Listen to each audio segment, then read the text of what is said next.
Hey guys, Devin from Boostin Performance here. I just wanted to do a quick video, an install video for the airbox on our GR Corolla intake kit. That way it'll be easy for you guys to do once you're at home with your kit.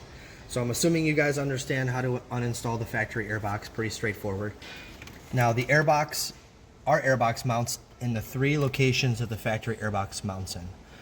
And our kit comes with hardware and spacers. The short spacer goes closest to the firewall, medium spacer, and then closest to the radiator is the long spacer. So I'm going to show you how to install this with the long spacer. You basically take the bolt that's provided in the kit, you're going to poke a hole through the spacer. All right, then you're going to straddle this rubber mount with 2 fender washers. So you're going to come up through the bottom.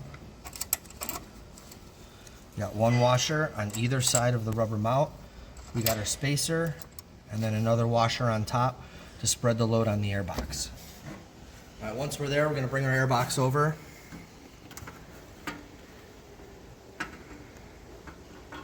Set it down into place. Got my 3 studs on, and basically just kind of hold it from the bottom. So the way that we have this designed, once it's all tight, that bolt is going to go all the way through the nut and stick up a couple threads. Maybe 2 or 3 threads on each mounting location. So don't go crazy and just think they're going to get super duper tight. They're not, because they're on a rubber mount. So you're going to, squish that rubber mount and eventually just distort it. So just keep in mind, when you tighten it down, just get a couple threads popped up through the top. Right, I'm going to skip that step because it's going to take a little bit to tighten those down, so you get the idea. Right? At this point, I'm going to take my intake kit. I've got my couple around there already. And you can slide it up and under and install it. Okay, then once you're here, we've got our filter. Same idea, we're going to come up and under.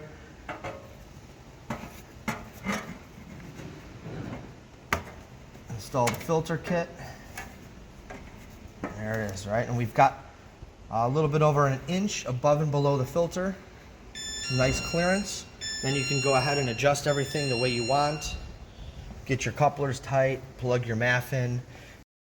It's also designed to where you can install the factory air guide for the airbox. I just don't particularly like how it looks, so I'm going to leave that out right now. But just know that the factory airbox is fed right here, which basically goes right into your airbox.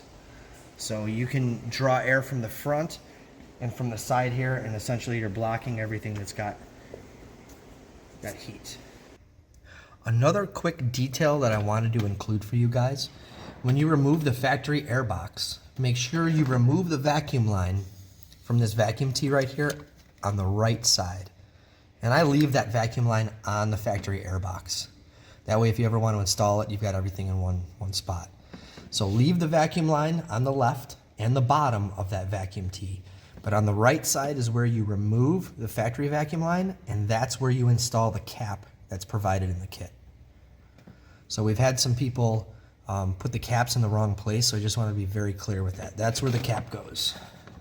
And one other thing to mention, guys, this is the stock airbox flapper door solenoid, and you want to keep this electrically plugged in.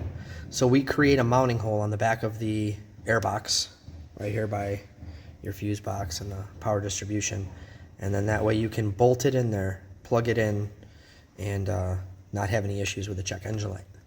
So make sure that's plugged in, and make sure you get that vacuum cap installed on the right side of that vacuum tee.